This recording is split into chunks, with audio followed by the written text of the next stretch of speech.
Friends, అందరికీ నమస్కారం. Friends, ఈ వీడియోలో ఆంధ్రప్రదేశ్ రాష్ట్ర వ్యాప్తంగా ఉన్నటువంటి రైతులందరికీ డబల్ ధమాక్ అయితే వచ్చిందండి. సో 2 పథకాలకు సంబంధించిన డబ్బులను ఒకేసారి ఖాతాలలోకి విడుదల చేసేందుకు మన యొక్క రాష్ట్ర ప్రభుత్వం అయితే జీవో అయితే జారీ చేసింది. మనకు రేపటి నుంచి అర్హత కలిగినటువంటి ప్రతి ఒక్క రైతు ఖాతాలోకి ఈ 2 పథకాలకు సంబంధించినటువంటి డబ్బులు అయితే పడబోతున్నాయి. సో ఎవరెవరికి డబ్బులు అనేది వస్తాయి, ఎవరెవరికి రావు, అదేవిధంగా ఈ వీడియో చూస్తున్నటువంటి మీకు ఒక క్లారిటీగా అయితే నేను మీకు ఈ వీడియోలో క్లారిటీగా ఎక్స్ప్లెయిన్ చేస్తాను. దీనితో పాటుగా మన యొక్క రాష్ట్ర ప్రభుత్వం కొన్ని కొత్త మార్గదర్శకాలను కూడా అన్నదాత సుఖీభవ పథకానికి సంబంధించి విడుదల చేసింది. సో ఈ యొక్క మార్గదర్శకాలను కూడా నేను మీకైతే ఎక్స్ప్లెయిన్ చేస్తాను. దయచేసి వీడియోని ఎక్కడ కూడా స్కిప్ చేయకుండా కంప్లీట్గా చూడండి. అప్పుడే మీకు ఏ చిన్న ఇన్ఫర్మేషన్ కూడా మిస్ కాకుండా క్లారిటీగా అర్థమైపోతుంది. ఇన్ కేస్ మీరు స్కిప్ చేసుకుంటూ చూసారనుకోండి, మీకు విషయం అర్థం కాదు. మధ్యలో మళ్ళీ లాస్ట్ క్లైమాక్స్లోకి వచ్చి బ్రదర్ దీని గురించి మరొకసారి చెప్పండి అని కామెంట్ అయితే చేస్తారు.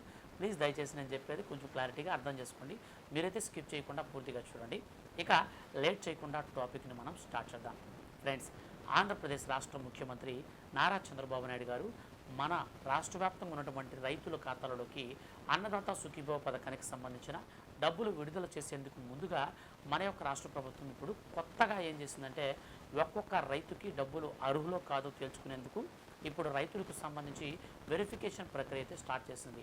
అందులో భాగంగానే కొన్ని కొత్త మార్గదర్శకాలను విడుదల చేసింది మన యొక్క ఆంధ్రప్రదేశ్ రాష్ట్ర ప్రభుత్వం. ఇప్పుడు ఆ కొత్త మార్గదర్శకాల విషయానికి వస్తే, ఒక్కొక్క మార్గదర్శకాలకు సంబంధించినటువంటి పాయింట్స్ వైజ్గా చెప్తాను చూడండి. ఫస్ట్ ఆఫ్ ఆల్, మీరు రైతు అయితే మీ రైతుకి సంబంధించినటువంటి ఖచ్చితంగా పట్టాదారు పాస్బుక్ ఆధార్ కార్డుతో లింక్ అయి ఉండాలి. దీనినే వెబ్ ల్యాండింగ్ అంటారు. గుర్తుపెట్టుకోండి, వెబ్ ల్యాండింగ్ ఉంటేనే మీకు డబ్బులు అయితే వస్తాయి. ఒకవేళ లాస్ట్ గవర్నమెంట్లో మీకు రైతు భరోసా డబ్బులు వస్తున్నా సరే, ఇప్పుడు వెబ్ ల్యాండింగ్ అనేది ఉందా లేదో ఒకసారి చెక్ చేసుకోండి. వెబ్ ల్యాండింగ్ ఉంటేనే మీకు డబ్బులు అయితే వస్తాయి. ఇక రెండోదిగా చూసుకున్నట్లయితే, మన యొక్క రాష్ట్ర వ్యాప్తంగా సో ఎవరైతే రైతులు ఉన్నారో సో వాళ్ళకి సంబంధించి బ్యాంక్ అకౌంట్కి ఎన్పిసిఐ మ్యాపింగ్ అయిందా లేదో చెక్ చేసుకోండి. సో ఇది క్లారిటీగా ఉందా లేదో చూసుకోండి. ఇక మూడోదిగా చూసుకున్నట్లయితే, మీకు మెట్ట లేదా మాగాణి రెండు కలిపి 10 ఎకరాల కంటే మించకుండా ఉండాలి. అంటే మెట్ట అయితే మీకు 7 ఎకరాల వరకు, మాగాణి అయితే మీకు 3 లేదా 3.5 ఎకరాల వరకు, దాదాపు మొత్తం కలిపితే 10 ఎకరాలకు మించకుండా ఉండాలి. ఇక నాలుగోదిగా చూసుకున్నట్లయితే, మీకు సంబంధించినటువంటి రేషన్ కార్డులో గుర్తుపెట్టుకోండి, ఇంతకుముందు ఎప్పుడు రేషన్ కార్డు లింక్ లేదు, ఈసారి అయితే వచ్చింది. రేషన్ కార్డులో మీకు సంబంధించి ప్రభుత్వ ఉద్యోగులు కానీ, మీ రేషన్ కార్డులో ఇన్కమ్ ట్యాక్స్ పేయర్స్ కానీ ఇట్లాంటివి అయితే ఎవరు ఉండకూడదు. ప్రభుత్వ పెన్షనర్లు కూడా ఉండకూడదు. అంటే మనకు ప్రతి నెల 1వ తారీఖున ఇంటింటికి వచ్చి సచివాలయ ఉద్యోగులు పెన్షన్ ఇస్తున్నారు కదా, సో ఆ పెన్షన్ కాదండి. మనకు మన ఫ్యామిలీలో ఎవరైనా రిటైర్డ్ ఎంప్లాయీస్ ఉండి, సో వాళ్ళు రిటైర్డ్ అయిపోయిన తర్వాత పెన్షన్ అమౌంట్ వస్తుంది గవర్నమెంట్ నుంచి, డైరెక్ట్గా బ్యాంక్ అకౌంట్లో క్రెడిట్ అవుతుంది. సో అట్లాంటి పెన్షనర్లు ఉంటే మీకు ఈ స్కీమ్ అయితే వర్తించదు. సో ఈ విధంగా మీకు కౌలు రైతులైనా సరే మీకు డబ్బులు వస్తాయి, మీరు సొంత భూమి కలిగిన వారైనా సరే డబ్బులు వస్తాయి. సో ఒక్కొక్కరి ఖాతాలోకి ఈ యొక్క అన్నదాత సుఖీభవ పథకంలో భాగంగా ఈ మార్గదర్శకాలలో ఎలిజిబిలిటీ క్రైటీరియాని చెక్ చేసి అర్హులు కలిగినటువంటి, అంటే అర్హత వచ్చినటువంటి ప్రతి ఒక్క రైతుని సపరేట్ చేసి అర్హుల లిస్ట్ అనేది విడుదల చేసి ఒక్కొక్కరి ఖాతాలోకి 4,000 రూపాయల చొప్పున విడుదల చేస్తుంది. అంటే 14,000లో మనకు 3 విడతలుగా డివైడ్ చేశారండి. ఒక విడతలో 4,000, రెండో విడతలో 4,000, మూడో విడతలో 6,000. టోటల్గా చూస్తే మనకు 14,000 సరిపోతుంది. సో ఈ విధానంలో మనకు తొలి విడత కింద ఈ మే నెలలో మనకు మరో 4 రోజుల్లో ఈ డబ్బులు అయితే విడుదల చేస్తుంది మన యొక్క రాష్ట్ర ప్రభుత్వం. అయితే ఖచ్చితంగా మనకు ఒక కండిషన్ అయితే పెట్టింది. ఆ కండిషన్ ఏంటంటే, ఎవరైతే రైతు ఉన్నారో అటువంటి రైతు ఖచ్చితంగా రైతు గుర్తింపు కార్డుకి అప్లై చేసుకోవాలి. ఇది కేంద్ర ప్రభుత్వం రాష్ట్ర ప్రభుత్వానికి ఆదేశాలుగా జారీ చేస్తే రాష్ట్ర ప్రభుత్వం దీన్ని ఇంప్లిమెంట్ చేయాలి. ఎందుకు ఇంప్లిమెంట్ చేయాలంటే, మనకు పిఎం కిసాన్ సమ్మాన్ నిధి యోజన పథకానికి సంబంధించిన డబ్బులు అనేది పడాలి కాబట్టి, అదేవిధంగా మన యొక్క రాష్ట్ర వ్యాప్తంగా ఎంతమంది రైతులు ఉన్నారో నివేదిక అనేది సమర్పించాలి కాబట్టి కేంద్ర ప్రభుత్వం ఏం చేసిందంటే రైతు గుర్తింపు సంఖ్య అయితే ఇస్తుందన్నమాట. సో దీనికి సంబంధించి మీరు అప్లై చేసుకోవాలనుకుంటే మీ దగ్గర ఉన్నటువంటి పట్టాదారు పాస్బుక్ తీసుకోండి, మీకు ఆధార్ కార్డు నెంబర్కి లింక్ అయినటువంటి ఫోన్ నెంబర్ తీసుకోండి, ఆధార్ కార్డుని తీసుకోండి. ఈ 3 ప్రూఫ్స్ తీసుకొని మీ దగ్గరలో ఉన్నటువంటి మీకు సంబంధించిన మీకు అగ్రికల్చర్ ఆఫీస్ ఉంటుంది కదా, ఆ అగ్రికల్చర్ ఆఫీస్కి వెళ్ళేసి అక్కడ వాళ్ళకి చెప్పి, సార్ మాకు రైతు గుర్తింపు కార్డు కావాలని చెప్తే వాళ్ళైతే మీకు నమోదు చేస్తారు. రైతు గుర్తింపు కార్డు అనేది మీరు ఈజీగా పొందొచ్చు. సో రైతు గుర్తింపు కార్డు అనేది మీరు తీసుకుంటే సరిపోతుంది. ఇక ఎటువంటి ప్రాబ్లం అయితే లేదు.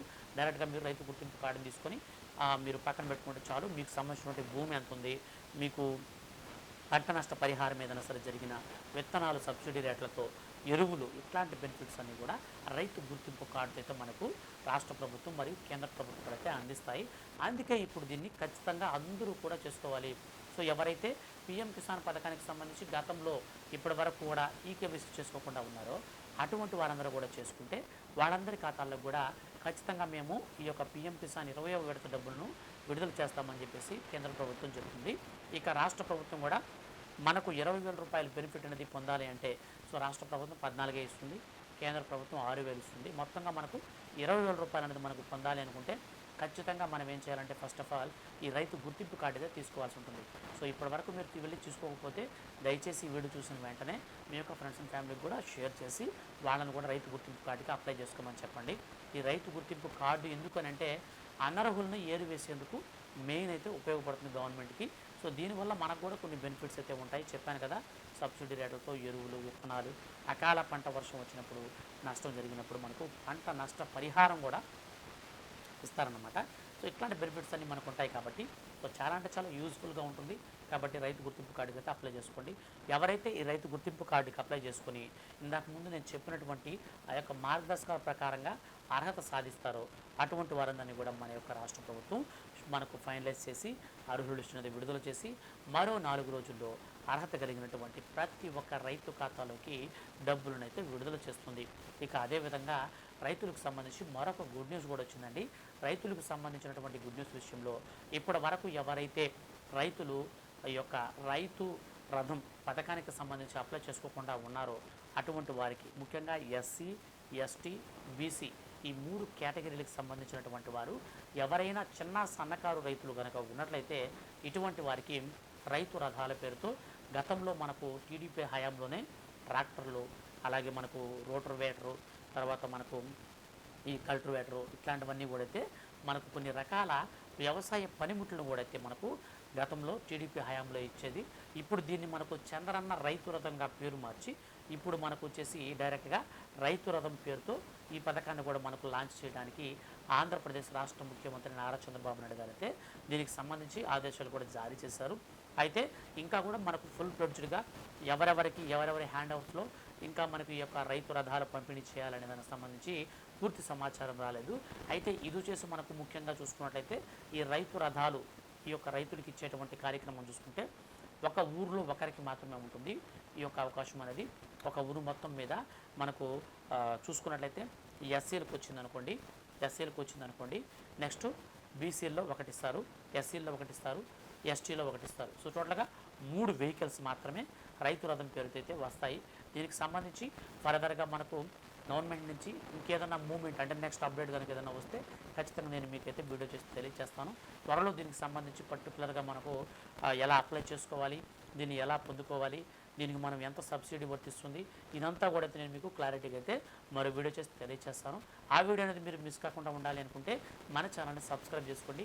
ఈ వీడియో కింద ఉన్నటువంటి డిస్క్రిప్షన్లో నేను మీకు పీఎం కిసాన్ సంబంధిత 20వ విడతకు సంబంధించిన అర్హుల లిస్టు, అన్నదాత సుఖీభవ తాత్కాలిక అర్హుల లిస్టు, ఈ 2 లిస్టులు అయితే నేను మీకు డిస్క్రిప్షన్లో ఇవ్వడం జరిగింది. అదేవిధంగా మీకు ఎన్పిసి మ్యాపింగ్ కూడా చాలామంది అడుగుతున్నారు, బ్రదర్ ఎన్పిసి మ్యాపింగ్ అనేది మాకు అయిందా లేదా ఎలా తెలుస్తుంది అనేసి. సో దానికి సంబంధించి కూడా లింక్ కూడా ఇచ్చాను. మీ ఆధార్ నెంబర్తో ఎన్పిసి లింక్ని అయితే మీరు క్లిక్ చేసి చెక్ చేసుకోండి, అప్పుడు మీకు క్లారిటీ అయితే వస్తుంది. సో ఫ్రెండ్స్, ఇదండి మొత్తంగా రైతులకు సంబంధించి వచ్చినటువంటి 2 శుభవార్తలు. వీడియో నచ్చితే ఖచ్చితంగా లైక్ చేయండి. మీ యొక్క ఫ్రెండ్స్ అండ్ ఫ్యామిలీస్లో ఇప్పటివరకు ఎవరైనా సరే ఈ వీడియో కనుక మీరు షేర్ చేయకపోతే షేర్ చేసి సపోర్ట్ చేయండి. మీరు మన ఛానల్ సబ్స్క్రైబ్ చేసుకుని రెగ్యులర్గా ఫాలో అవుతుండండి.